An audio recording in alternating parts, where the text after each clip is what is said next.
Welcome, everyone. Let's jump straight into this fascinating challenge to the traditional dating of the Gospel of Mark.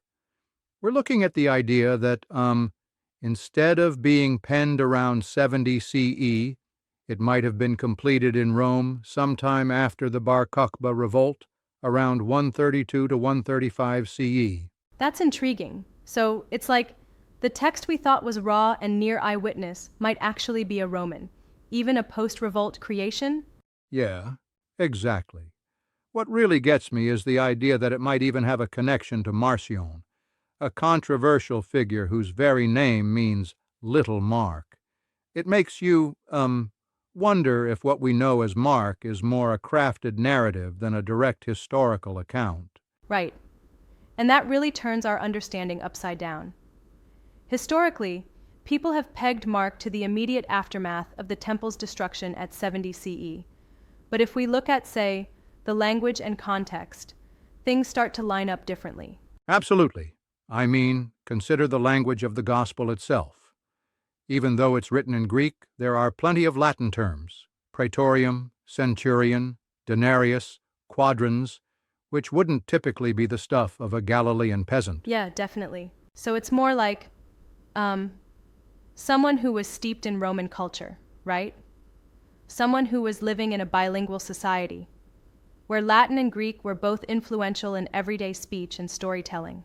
Right. That's the key point. And if we think about it, it hints that Mark was aiming for a Roman audience. That striking blend of cultural elements suggests a broader political and social commentary rather than just a historical record. And then we add in the historical context, the little apocalypse in Mark 13, which many tie to the 70 CE temple destruction. But if we dig deeper, it seems even more fitting as a commentary on Hadrian's refounding of Jerusalem after the revolt. Exactly. It's like, the timing of when Jerusalem was totally reconfigured by Hadrian raises questions. The Gospel's apocalyptic tone and warnings to flee suddenly read like not vague prophecy at all, but immediate commentary on a catastrophe unfolding in real time. It's almost eerie. These warnings about desecration and desolation line up with the historical erasure of Jewish identity in Jerusalem. Right. And then there's the story of the Gerasene demoniac, that bit about "my name is Legion," which to a Roman audience would be a code for a military force, the very legion that might have, symbolized the might of their empire in quelling revolts. Yeah, you can almost feel the satire in it. Exactly. It really does come off as a sort of allegorical critique of Roman power. I find that quite daring for the time. Yeah. And it also aligns with the idea that this gospel isn't just recounting events. It's constructed as a response to a shattered world. In a way, it's rewriting faith to make sense of defeat, both militarily and spiritually. So, would you say it's almost like a theology of suffering, trying to find meaning in a catastrophic failure under Roman rule? Exactly. It flips the narrative from a straightforward eyewitness account to a deeply reflective work born out of a, broken world. Now here's an interesting twist, the connection to Marcion. How do you see him fitting into all this? Well, Marcion is a fascinating figure. He came to prominence around 140 CE, right after Hadrian's War. Some scholars propose that what we now call Mark might have originally been Marcion's Evangelion, or at least heavily influenced by it. Yeah, that's pretty wild. So it's like instead of an earlier eyewitness gospel, we may be looking at a text that's more aligned with Roman Catholic redaction, or even rebranded as a corrective narrative after a failed rebellion. Exactly. It suggests that early Christian writings could have been reinterpreted or even rewritten to address the failure of Jewish resistance and to reconcile faith with a reality of Roman imperial domination. It really makes you think about how history can be reshaped by the victors, doesn't it? Right, absolutely. The idea is that history, memory, and scripture, they're all susceptible to revision, especially when you're trying to make sense of a world that's, fundamentally changed by conflict and loss. And speaking of historical revision, the early church fathers like Irenaeus and Clement of Alexandria make these pointed references to Mark writing in Rome. That really bolsters the Roman connection here, doesn't it? Yeah, definitely. They emphasize that Mark was associated with the Roman followers of Peter. And then there's the anti-Marcionite prologue stating it was composed in the parts of Italy. These aren't minor details. They suggest a deliberate geographic and cultural framing. But, I have to ask, don't you think these early father accounts might have their own biases?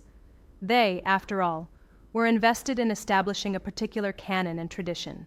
That's a very good point. Of course, they were partisan sources, which means we have to read them critically. But the consistency across independent traditions, despite their biases, is hard to ignore. It's a bit like reading two sides of a coin. Even if one side is slanted, the repetition of similar details across different accounts adds weight to the argument for a Roman origin.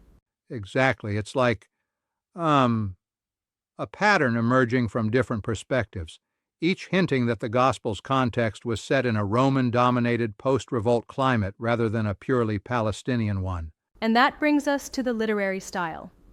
The heavy use of Latin phrases, as we discussed, almost makes it seem like the text was, crafted by someone fluent in both cultures. It's not the vernacular of a Galilean, is it? Right. It's like you could almost hear the Roman registers in there. It's like the text was meant to speak directly to an audience familiar with Roman power structures, Yeah. with all its military and administrative jargon. And then there's that little apocalypse bit, which really resonates with the idea of immediate catastrophe. It's chilling how it can be reread as commentary on Hadrian's actions in Jerusalem. Absolutely. When you consider Hadrian's dramatic reshuffling of Jerusalem, transforming it into Aelia Capitolina with a temple to Jupiter, the marks in Mark 13 take on an almost prophetic feel. And here's where things get even more layered. The story of the Gerasene demoniac. The use of legion isn't just a random detail, it's charged language that a Roman audience would immediately connect with the might of the empire's armies. Yes, exactly. It's like a subtle, almost sarcastic nod to the Roman legions. It's an intentional, coded message that kind of, well, undermines the empire's narrative without overtly saying so. Right. And the image of pigs rushing into the sea is so vivid. It almost serves as an allegory. It's like, a hidden commentary on the power dynamics at play between the local population and the Roman military force. Yeah, that detail really stands out. So, in summary, we have a radical proposition. The Gospel of Mark, traditionally seen as an early, near-eyewitness narrative, might actually be a mid-2nd century creation, with deep roots in Roman culture, and a sharp response to the political and cultural upheavals of the time. Right. And if we accept that, then it means our foundational understanding of Christian origins needs rethinking.